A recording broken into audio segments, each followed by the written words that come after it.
Hello, everybody, and welcome to Late Night Football. Welcome to another transfer reaction show, but not quite really a transfer reaction because we're not reacting to a transfer. We're just reacting to a story that's unfolding at the transfer window. We're talking about Chelsea's new line of defense. That's what the thumbnail says, and that's what we're talking about. Chelsea.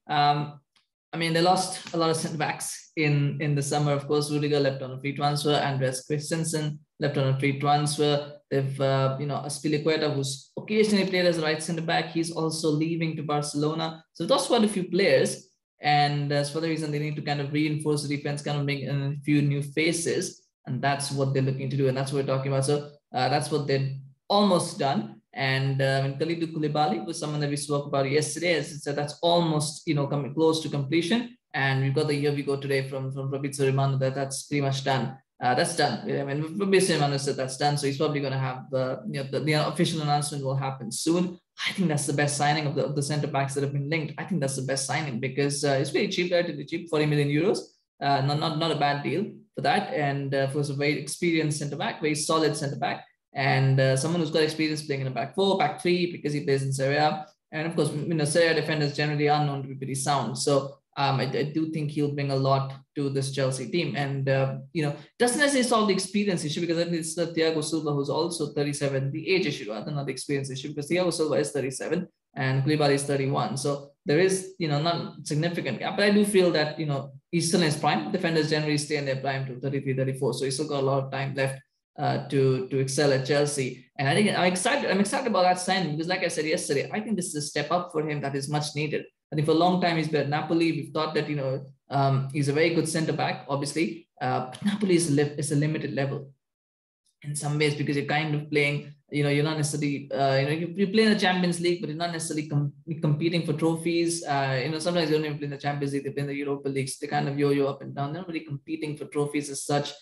So definitely much needs a step up in level. Moving on, though, another player that's been linked for a long time is Nedunaki. And I think Nedunaki is almost also coming close to completion. We heard that there will be a transfer fee agreed very soon, and they're pretty close on the valuation. So that deal will be signed. Nedunaki, of course, used to play for Chelsea. He was a youth academy player. But Chelsea then moved on. Of course, never got a chance. Moved on, went to some other clubs, did well at Bournemouth.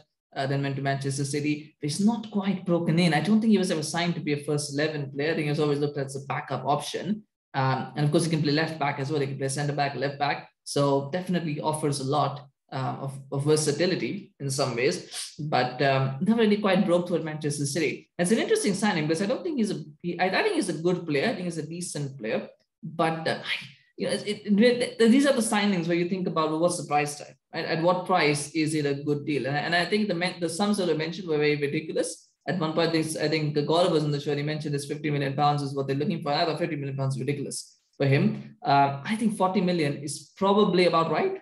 40 million pounds, 35, 40 million. I think that's about right. 45 million is what you would say. Well, the City have got a good deal. 50 million pounds is basically Chelsea have gotten robbed. That's what it is. But I think that's a deal. If at 40 million, I think that's a good deal. He's a good centre back. The thing is, though, he's never been a starter for City. So the question is he an upgrade on Rudiger or Christensen? And I would say, I think he's just about the Christensen level. I think he's just about the Christensen level. I don't think he's an upgrade on Rudiger. But I think you've got Koulibaly, so he kind of covers that. I do think he's at the same level that Christensen was. Again, it's hard to know because he was never a starter for City, so we don't know what his real level could be. Maybe he was never given a chance. And because, the other three were really good defenders that he was competing against, maybe he is a good defender in his own right, but he's never got that chance to establish himself. So maybe he goes to Chelsea and establishes himself. But again, he's played in the back three as well for Netherlands, and also play with back three, so he's played there as well. In a back three, he's played in a back four, of course, as well as on the left of a back four. Like as a left back. So he's got that versatility that he brings. And I think he could be a good signing as well. At the right price, I think he's a good signing for Chelsea. So again, it's one that they should be looking to do and one that I'm excited for. Just to, again, it's not for someone who needs that, a little bit of a step up in level, because as much as City is a big club and a big team, I think being a starter for Chelsea is a step up from being a bench player for Manchester City. I think that's a step up. I think he needs that, and to show that he can be a consistent player at the Champions League level, I think that's something that he will need to do as well, and he will want to do. And so it's another good signing that at the right price, I think makes a lot of sense for Chelsea. And of course, the story just writes itself, doesn't it? Where he's coming back to Chelsea, his boyhood club, trying to do well. So I think that's another one to watch out for. And the third one that, I mean, of course, Matthias Ligt was another one that was talked about. The sums were ridiculous. I mean, 80 million euros for Matthias Ligt just never makes sense.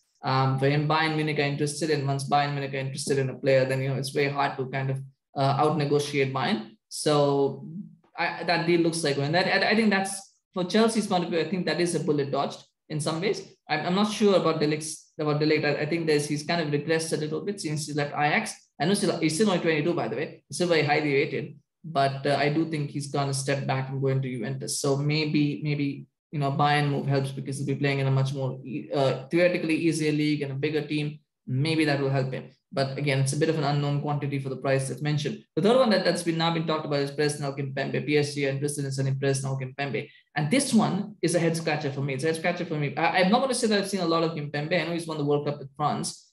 My enduring image of Kimpembe is that handball that he had against Manchester United. I think it was 2019. Was it? Yeah, I think it was 2019, wasn't it? He had the handball. Was it 2019? Yeah, I think it was 2019. It was 2019. Yeah, 2019. He had the handball, which Rashford then got the penalty and he converted that, and United went through. So that's my enduring image. I know he's a different player now than what he was 3 years ago. It's been 3 years since that. I'm unsure about him. I don't think he's ever really blossomed into the defender that I think PSG wanted him to.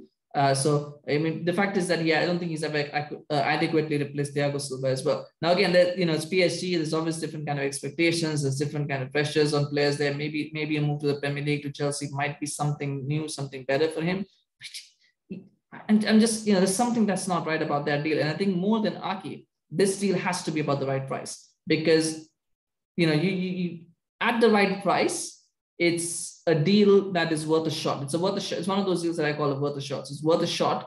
At the right price, it's worth a shot. It's not a good deal because I don't think this is the profile of player that Chelsea should be going for. So at the right price, it's worth a shot. But they overpay, then they're going to be robbed. So I don't know what the right price is for Kimpembe. I'm not sure. I'll have to see what the valuations are like, and then we'll probably make a decision based on that. But I'm not. In the comments, if somebody wants to give me an idea, a ballpark of what the pricing could be and should be like, I'm more than happy to take that on. But from what little I've seen of Kimpembe in different games, and I've watched him play for Champions League games mostly, he just seems a little bit unsure. I don't think he's a very confident defender. I think you need that confidence in your defender, you need composure. I don't think he has that. I think sometimes, and maybe it's because he's playing alongside good defenders like Silva, like Marquinhos. These are big personalities, and sometimes it's easy to kind of get overawed by it. It's easy to kind of be deferent to those players. So maybe, I don't know how the environment will improve when he comes to Chelsea, where he's again going to have someone like Koulibaly next to him. But maybe it might help him because he'll probably still be one of the senior defenders at Chelsea,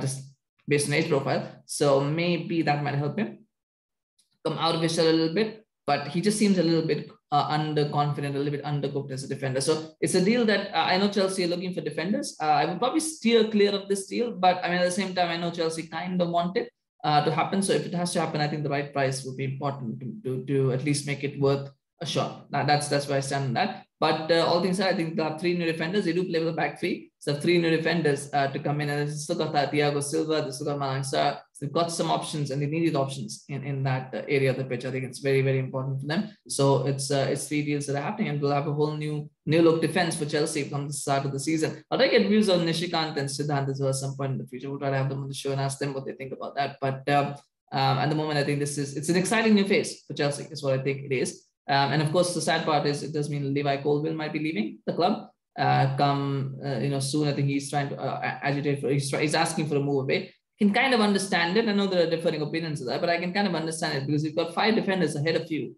senior first team pros.